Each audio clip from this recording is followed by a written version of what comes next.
या यूं कहें कि पूरी भाजपा अनपढ़ों की जमात है। बिल्कुल आएंगे।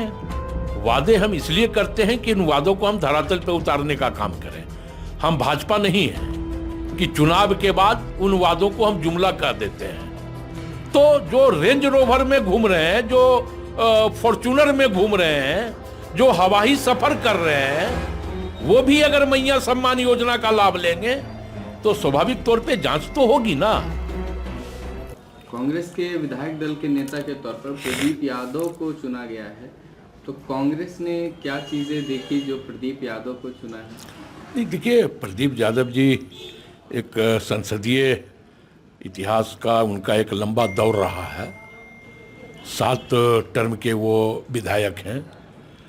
संसदीय अनुभव उनमें कूट कूट के भरा है।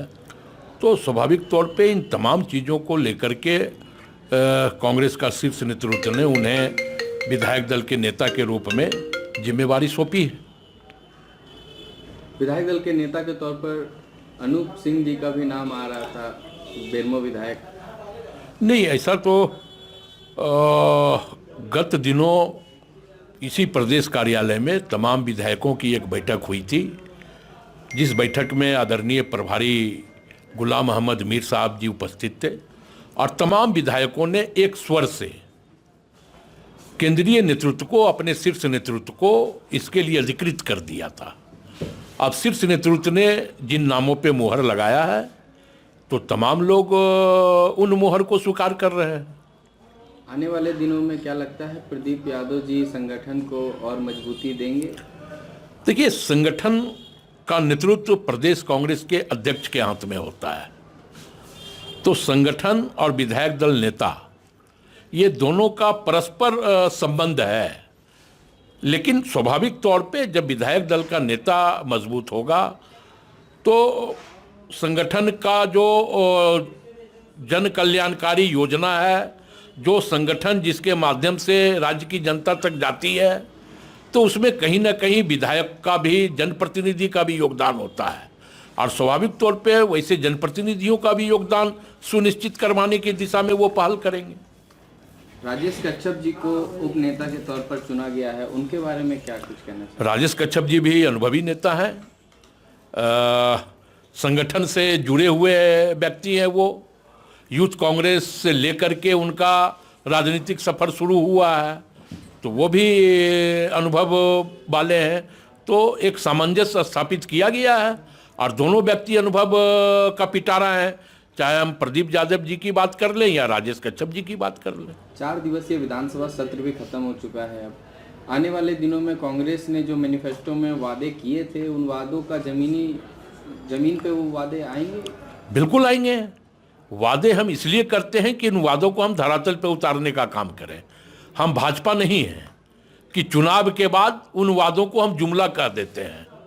हम जुमला नहीं बोलते, बल्कि जो वादे हमने राज्य की जनता के लिए किए हैं, उन वादों को हम पूरा करने की दिशा में पूरी प्रतिबद्धता के साथ आगे बढ़ेंगे। एनडीए की तरफ से एक बड़ा सवाल बार बार उठाया जा रहा है, जो मैया सम्मान योजना है उसको लेकर के काफ़ी वो आवाज़ बुलंद कर रहे हैं कि मैया योजना जो आपने मैनिफेस्टो में कहा था 2,500 रुपये, उस समय कोई क्राइटेरिया आपने निर्धारित नहीं किया था, अब उसमें तमाम क्राइटेरिया आप ऐड करेंगे और महिलाओं को ये पैसे नहीं देंगे। मैया सम्मान योजना पर भारतीय जनता पार्टी पूरी तरह अनुभव विहीन है, या यूं कहें कि पूरी भाजपा अनपढ़ों की जमात है।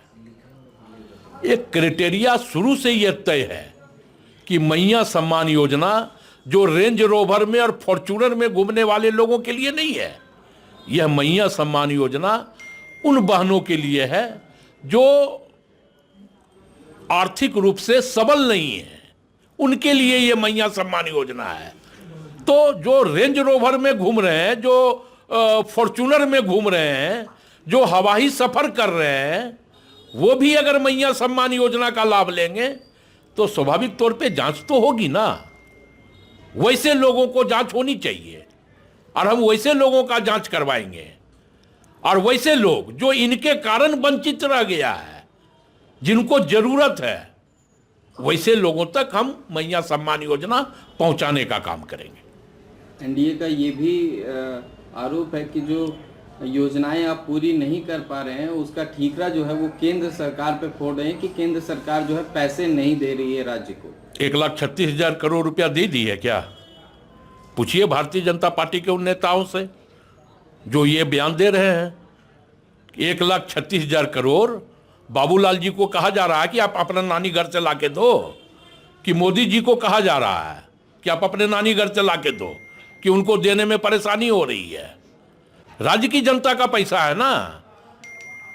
तो अगर 1,36,000 करोड़ हमारा बकाया है तो हम अपना बकाया मांग रहे हैं, गिरगिरा नहीं रहे हैं, भीख नहीं मांग रहे हैं उनसे।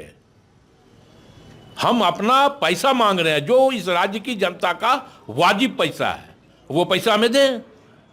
क्यों नहीं दे रही है केंद्र की सरकार?